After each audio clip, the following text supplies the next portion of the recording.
민수기 1장에서 보면 하나님이 모세를 통해서 각 지파대로 깃발 아래 모으게 하고 레위 자손으로 하나님의 성막 봉사케 하시고 5장에는 문둥병, 유출병 등 죄 정결케 함을 일러주시고 6장에는 독주 마시지 말고 나실인이 되게 하시고 7장에는 하나님의 성막에 온전한 예물 드리라 하시고 9장에는 유월절 지키게 하나 구름기둥, 불기둥, 은나팔로 인도받고 축복 속에 있게 하셨습니다.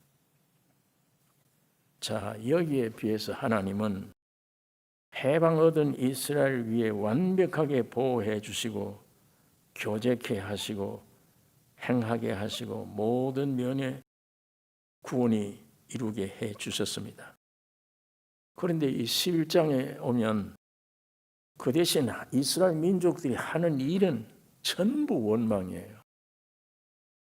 하나님을 원망하고 불평하는 것뿐입니다. 하나님은 이들을 불사름으로 징벌을 내리시도 했습니다. 특히 무리 중에 섞여 사는 무리가 탐욕을 품음에 이스라엘도 함께 물들여졌다 이렇게 말합니다. 섞여 사는 무리, 이게 이스라엘 민족 안에 끼어 들어오는 거예요. 섞여 사는 무리라는 것은 애굽에서 해방 얻어서 출발할 때 섞인 무리들입니다. 전통 이스라엘 민족이 아니에요. 기회주의자들이에요. 애굽 사람에게 붙어서 심부름 노릇하다가 또 이스라엘 사람들에 붙었다가 이런 기회주의자들, 족보가 분명치 않은 사람들. 교회 안에는 하나님의 백성, 하나님의 몸된 교회, 하나님의 백성들이 모이는 곳입니다. 그런데 이 말대로 하면 섞여 사는 무리가 이 안에 들어와 있다, 이 말은 족보가 분명치 않아. 하나님의 자녀가 아니야. 예수님이 제자가 수만 명이 아니에요. 수천 명이 아니에요. 수백 명도 아니에요. 12이에요.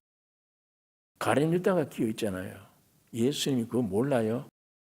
제자가 수만 명이라면 혹시 가짜들이 끼어 있을 수 있어요. 12밖에 안 되는데 가룟 유다가 끼어 있다. 주님은 아십니다. 그게 항상 하나님의 어떤 일에 제동을 걸고 시험을 일으키고 그런 무리들이 꼭 끼어 있어. 12제자에서부터 구약이나 신약 은혜 시대, 교회 시대에서나 이 종류들이 항상 문제입니다. 교회 안에 꼭 있습니다. 이건 갈라디아서 2장 4절에 이는 가만히 들어온 거짓 형제 까닭이라. 가만히 들어왔다. 이 사도 바울은 갈라디아 교회 섞여 사는 무리라 말하지 않고 가만히 들어온 자다. 왜 가만히 몸된 교회 안에 들어왔느냐? 저희가 가만히 들어온 것은 그리스도 예수 안에서 우리의 가진 자유를 엿보고 우리를 종으로 삼고자 함이로되 진리의 복음으로 자유를 얻었습니다. 섞여 사는 이 무리들은 그 자유를 엿보고 우리를 귀엽고 종으로 삼기를 원해요. 율법으로 다시 돌아가게 만들어요. 성경 가지고도 안식일 기억하여 그날을 거룩하게 지키라 하는데 넌 왜 그러냐? 그냥 이렇게 율법으로 자꾸 갖다 문제를 일으키는 거예요. 이게 갈라디아 교회도 이랬습니다. 이방인들이 초대교회에 들어왔을 때는 율법이 없는 이방인들이 바로 예수를 믿었어요. 구원함을 얻어 자유롭게 했는데 그 중에 섞여온 무리들이 유대인들이 저들의 자유를 엿보고 구속시키려고 하는 거예요. 율법 지켜야 돼. 그냥 믿음으로만 되는 게 아니야. 율법을 지켜야 된다. 이런 거짓 유대인들이 초대교회에 습격해 들어와서 그들의 자유를 맛보고 종으로 삼고자 하되 사도 바울이 우리가 일시라도 복종치 아니하였으니 이는 복음의 진리로 너희 가운데 항상 있게 함이라. 영원히 예수의 피로 자유함을 얻게 된다. 여기 와서는 자유다. 이게 교회 생명인데 이 거짓 교사들이 들어와서 그럴듯한 말로 꼬입니다. 율법을 지켜야 된다. 초대교회, 자유 얻은 교회가 이 율법자들이 들어와가지고 율법 지켜야 된다 그러고 육천을 끌고 내려올 때 이 무리들을 위해서 갈라디아서를 쓰는 거예요. 사도 바울이. 단순하게 성령으로 거듭난 자는 자유다. 우리가 율법을 지켜야 되는데 우리가 율법을 못 지키니까 하나님의 예수를 사람으로 보내서 우리 대신 율법을 지켜버렸다. 그 예수를 믿음으로 모셨기 때문에 나는 율법에서 해방 얻은 자다. 이게 진리인데 이런 사람들 틈에 끼어서 율법을 자꾸만 제시하는 거예요. 율법 지키지 않으면 안 된다. 율법을 지켜야 된다. 이건 아담에게 준 법이에요. 아담으로 돌아가게 만드는 거예요. 아담으로 돌아가게 만들면 정죄 안으로 들어가게 되는 거예요. 우리는 아담 가지고 안 되기 때문에 마지막 아담 예수가 온 거고 그 예수가 내가 돼서 해결해 놓은 걸 믿음으로 그 주님이 내 안에 와서 완치된 구원이 이루어진 겁니다. 율법과는 관계없는 사람이 됐어요. 그런데 섞여온 무리들이 여기 갈라디아에 있는 말씀대로 가만히 들어온 거짓 형제들이 신약 성경 유다서도 보면 1장 4절에 이는 가만히 들어온 몇이 있음이라. 저희는 옛적부터 이 판결을 받기로 미리 기록된 자니 경건치 아니하여 우리 하나님의 은혜를 도리어 세귑거리로 바꾸고 홀로 하나이신 주제 곧 우리 주 예수 그리스도를 부인하는 자니라. 이걸 그냥 두면 결론이 뭐냐? 예수를 부인하게 돼요. 그러니까 이 거짓 선지자 섞여온 무리들이 어쨌든 자유를 맛보는 성도들의 신앙을 허물어뜨리려고 그러는 거예요. 오늘 우리 구원 얻은 사람들 그래요. 구원 얻을 때는 기쁘고 참 좋은데 혼을 죽이려고 하는 이 광야 생활길로 들어가면 광야에 딱 들어가니까 금지된 게 많잖아요. 부추, 마늘이고 뭐 아무것도 없어 거기는. 눈에 보이는 거는 만나밖에 없어요.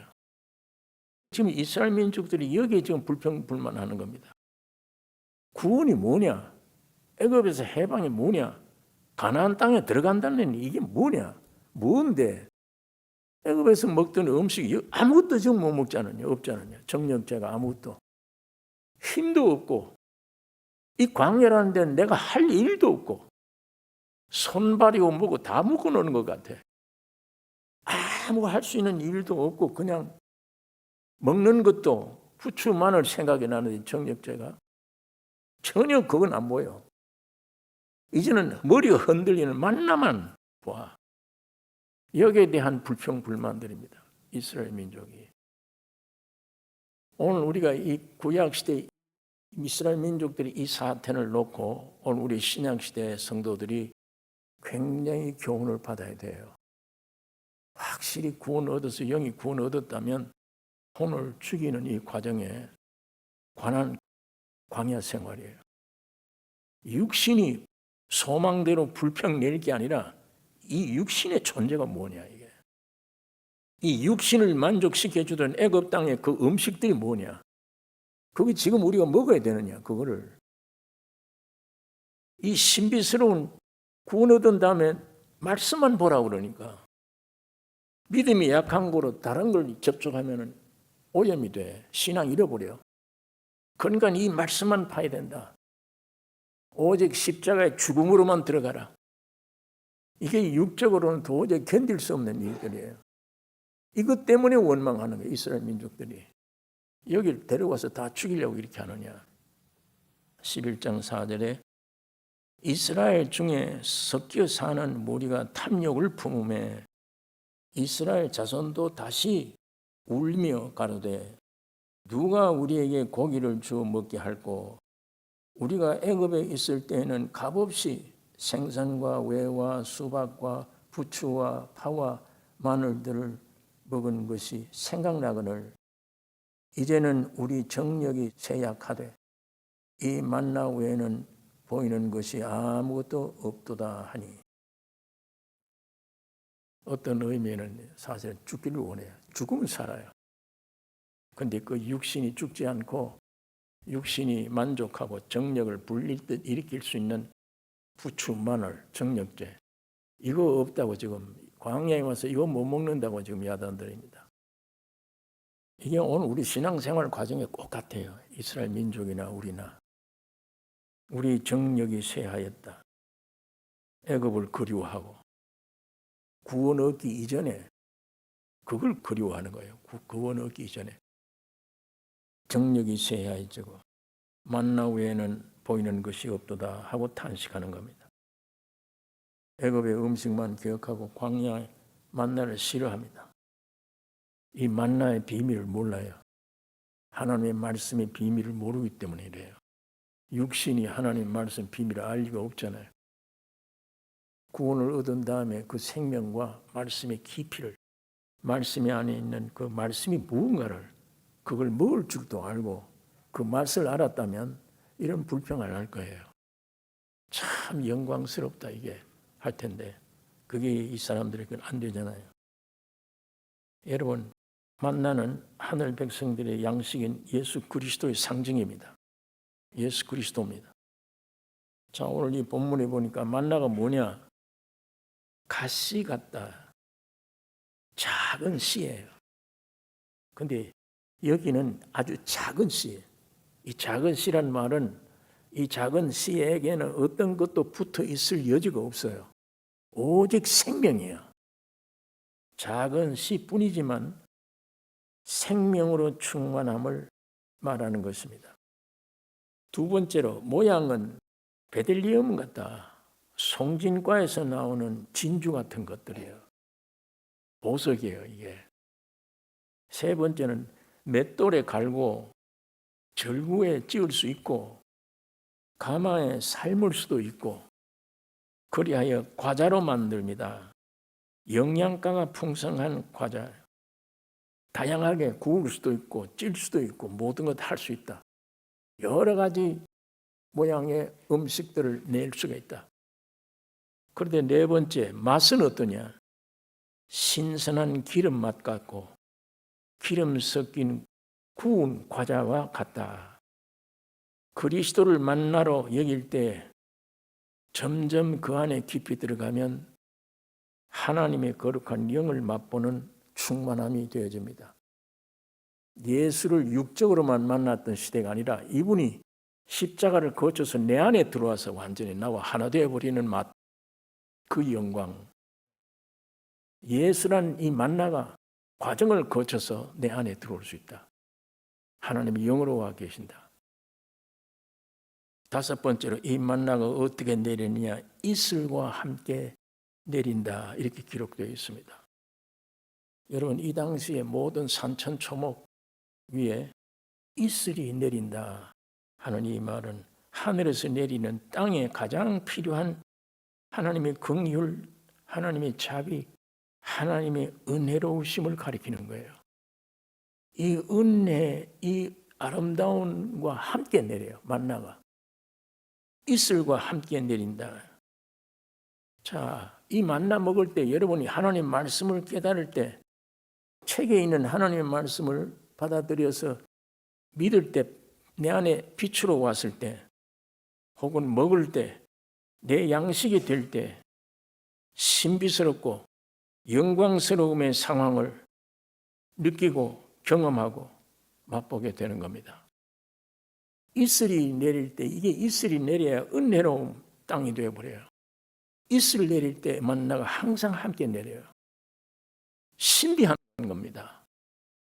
하나님의 말씀이 내 안에 와서 생명이 되어질 때 이게 점점 깨달아져 이 말씀이 점점 안에 깊은 내용이 점점 내 것이 되어질 때 오는 영광, 기쁨, 소망 이거 후추, 마늘 어디 이런 데다가 이걸 상대를 해요. 애굽에 있는 이런 곡식에다 어떻게 이걸 상대를 해요? 비밀입니다. 그것을 내가 먹었을 때 오는 예수 그리스도 안에 있는 나의 풍성함 먹을 때마다 생명이 되고 먹을 때마다 창조가 되나오. 그리스도 안에 새 피조물이라. 이 사실의 표현을 한마디로 말한 것이 이슬과 함께 내린 만나라 이렇게 표현을 하고 있습니다.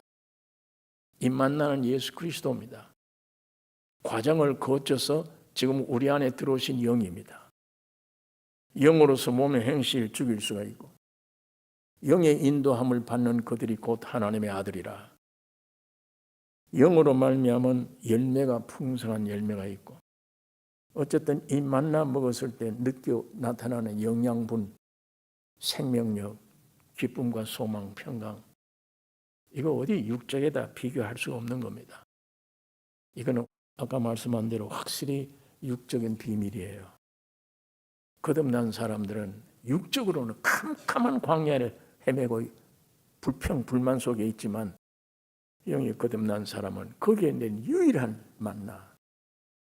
받아 먹을 건 그거밖에 없어. 육은 인간은 전혀 아무것도 할 수 없는 세계예요. 그걸 받아 먹는 날 애굽에서 먹던 것 비교할 수 없는 생명의 풍성함과 영광을 우리가 맛보게 되는 것입니다. 그걸 먹으면 점점 예수가 되어 가는 겁니다. 하나님의 아들이 되어 가는 거예요. 자, 섞여온 무리들이 육덩어리 뿐인 무리들이 와서 이 광야 생활해 볼 때 불평 짓고 불만 짓고 믿음이 약한 사람들 시험 들도록 방해하는 것뿐이지. 야, 부주 생각난다. 애굽으로 돌아가자. 여기 지금 애굽으로 돌아가자 그러잖아요. 하나님이 참 비통하셔요. 그 애굽이 어느 땅인데 거기서 구원해내는데 지금 가나안 땅에 인도하려고 하는 땅은 어떤 땅인데 지금 이 과정에는 하나님이 힘이 없어서 늘 굶게 만드는 게 아니에요. 이걸 통과해야만 구원 중에 구원의 축복입니다. 여기서만 유일한 만나를 먹을 수 있어요. 이 안에서만. 이 축복된 길을 하나님의 이 경륜, 이 섭리를 육들은 아무것도 모르는 겁니다. 오늘 이 시대 사람들만 지금 우리가 야단을 치거나 하면 안 돼. 이거 우리에게 주신 말씀이에요. 지금 이게. 오늘 우리에게 구원을 주시고 지금 광야로 인도하고 있습니다. 조금 환경에 거치고 어려우면 낙담하고 낙심하고 그 환경 어려움이 나로 하여금 진리의 복음을 바로 찾도록 풍성하게 만드는 계기예요. 신명기에 분명히 그 말씀을 했잖아요. 하나님께서 너 이 40년 동안 너를 광야의 길을 걷게 하신 것을 기억하라. 하나님이 걷게 하셨다. 이는 너를 낮추시며 너를 시험하사 네 마음이 어떠한지 명령을 지키는지 아니 지키는지 알게 하심이라. 그거 주시려고 그런 거 아니에요. 명령만 지킬 수 있는 사람 되게 하려고. 나를 낮추는 겸손한 자 되게 하려고. 너를 낮추시며 너를 줄이게 하시며 또 너도 알지 못하는 네 열조도 알지 못하는 만나를 이게 먹이신 것은 사람이 떡으로만 사는 것이 아니요 여호와의 입에서 나오는 모든 말씀으로 사는 줄을 너로 알게 하려 하심이라. 이 사람들은 하나님의 말씀으로 40년간 살았잖아요. 그 다음 구절에 이 40년 동안에 네 의복이 헤어지지 아니하였고 네 발이 붙을지 아니하였느니라. 육은 도저히 이해할 수 없는 감당할 수 없는 일이야. 광야에 40년간. 그런데 입고 먹고 마시고 다 했잖냐. 하나님이 입에서 나오는 말씀으로 사는 줄을 너로 알게 하려 함이라. 자꾸만 육신에 붙잡혀서 뭘 요구하고 그게 문제가 되면 해결돼도 복이 아니요. 그게 육신이 살아있는 한은 항상 염려, 근심, 걱정이에요. 문제가 태산 같아도 이 육만 죽으면 평강입니다. 아무 문제 없어요. 왜? 예수님이 주인이시니까, 움직이니까. 주님이 움직여요. 이 이슬이 내려올 때 만나가 내려온 것처럼 오늘 이 말씀이 오늘 우리 신약시대 우리에게 주신 말씀입니다.